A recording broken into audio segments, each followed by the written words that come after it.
Hello friends, నేను మీ బాంబే భారతక్కను. ఇంటిల్లిపాది మెప్పు పొందాలి అంటే ఇలా చేసి పెట్టండి.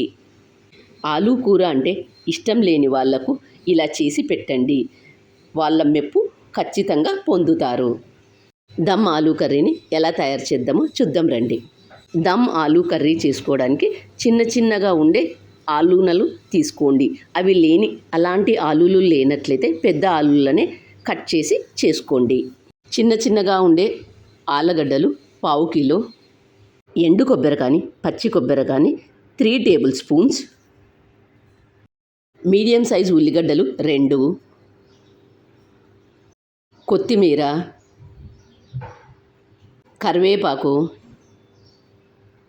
తేజ్పత్తా, రుచికి తగినంత ఉప్పు, కారం 2 టేబుల్ స్పూన్స్, పసుపు 1/2 table spoon, garam masala 1 table spoon, పప్పులు 2 టేబుల్ స్పూన్స్. చిన్నగా ఉండే ఆలులను తీసుకొని వాటిని ఫోక్స్తో ఇలా ఘాట్లు పెట్టుకోండి. ఫోక్తో మనం ఇలా రంధ్రాలు పెట్టుకోవడం వల్ల మనం వేసిన గ్రేవీ ఇందులో బాగా కలిసిపోతుంది. ఈ చిన్న ఆలులకు అన్నింటికి ఫోక్తో ఇలా గుచ్చి పెట్టండి. ఇలా ఘాట్లు పెట్టుకున్న తర్వాత వీటిని ఒక కుక్కర్లో వేసుకోండి. 1/2 గ్లాస్ నీళ్లు పోసుకొని మూత మూసి వీటిని ఉడికించుకోండి.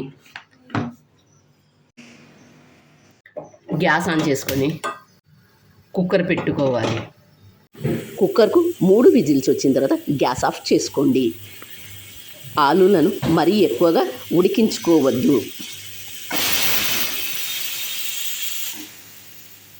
కుక్కర్కున్న ఆవిరంతా పోయిన తర్వాత మూత తీసి చూడండి ఆలు ఎంత బాగా ఉడికాయి. వీటికి ఉండే తొక్కు తీసుకోండి.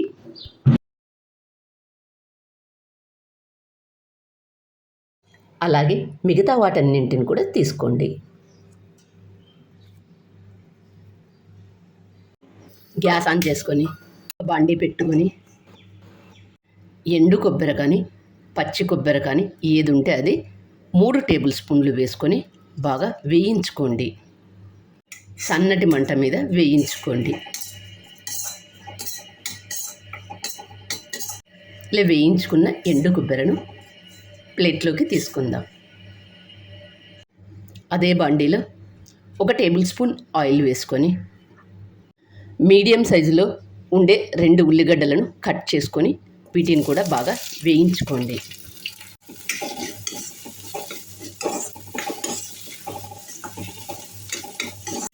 ఉల్లిగడ్డను సన్నటి మంట మీద బాగా వేయించుకోండి.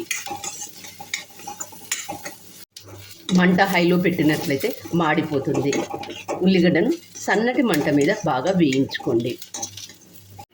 ఉల్లిగడ్డను బాగా వేయించుకున్న తర్వాత పప్పులు 2 టేబుల్ స్పూన్లు చివరిలో వేసుకొని 2 నిమిషాల కన్నా ఎక్కువగా వేయిస్తే రుచి అనేది ఉండదు. గ్యాస్ ఆఫ్ చేసుకోండి. మళ్ళీ గ్యాస్ ఆన్ చేసుకొని ఒక కడాయి పెట్టుకొని అందులో ఆయిల్ 4 టేబుల్ స్పూన్స్ వేసుకొని ఆయిల్ వేడైన తర్వాత తేజ్పత్తా వేసుకొని కరివేపాకు, పొట్టు తీసిన ఆలుగడ్డలను ఇందులో వేసుకొని 1 నిమిషం పాటు ఆలులను వేయించుకోండి. పసుపు, ఉప్పు,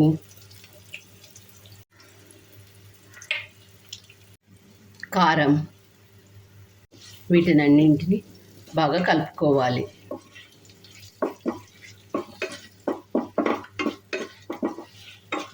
జారును తీసుకొని వేయించుకున్న ఎండు కొబ్బరిను పూర్తిగా చల్లారిన తర్వాత ఒక మిక్సీ జార్లోకి తీసుకోండి. వేయించుకున్న ఉల్లిగడ్డలు పప్పులను కూడా మిక్సీ జార్లోకి తీసుకోండి. వీటన్నింటిని మెత్తగా మిక్సీ చేసుకోండి. మిక్సీ చేసుకునేటప్పుడు కొద్దిగా నీళ్లు పోసుకొని మరొకసారి మెత్తగా మిక్సీ చేసుకోండి. మిక్సీ చేసుకున్న పేస్టును ఇందులో వేసుకొని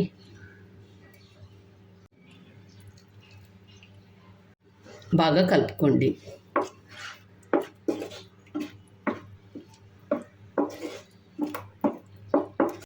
మిక్సీ జార్లు ఉన్నది వేసుకున్న తర్వాత ఒక 2 నిమిషాలు బాగా వేయించుకోండి. ఒక గ్లాస్ నీళ్లు పోసుకొని మరొకసారి అంతా బాగా కలుపుకొని మూత మూసి ఒక 5 నిమిషాలు ఉడికించుకోండి. కూరలకు మంచి రుచి రావాలి అంటే నీళ్లు పోసేటప్పుడు వేడి నీళ్ళు మాత్రమే పోసుకోండి. అప్పుడు రుచి అనేది బాగుంటుంది. అక్క, మా దగ్గర ఇలా చిన్న చిన్న పొటాటోస్ దొరకవు అని అన్నట్లయితే పెద్ద వాటినే చిన్న చిన్నగా కట్ చేసుకొని వేసుకోండి. చివర్లో 1/2 టేబుల్ స్పూన్ గరం మసాలా వేసుకొని గ్యాస్ ఆఫ్ చేసే ముందు గరం మసాలా వేసుకొని 1 నిమిషం పాటు ఉంచి గ్యాస్ ఆఫ్ చేసుకోండి. దమ్ ఆలూ కర్రీని మీరు కూడా తప్పక ట్రై చేయండి. మరి మీకు ఎలా వచ్చిందో నాకు కామెంట్ చేసి చెప్పండి. ఆ ఛానల్ కొత్తగా చూసేవాళ్ళు సబ్స్క్రైబ్ చేసుకోండి. దమ్ ఆలూ కర్రీని చపాతీలోకి కానీ, ఫుల్కాలోకి కానీ, పూరీలోకి కానీ, అన్నంలోకి కానీ సర్వ్ చేసుకొని తింటే ఎంతో బాగుంటుంది. ఇలా ఇంటిల్లిపాది మెప్పు పొందాలంటే దమ్ ఆలూ కర్రీ చేసి అందరి మెప్పు పొందండి. తప్పక ట్రై చేయండి. Thank you for watching.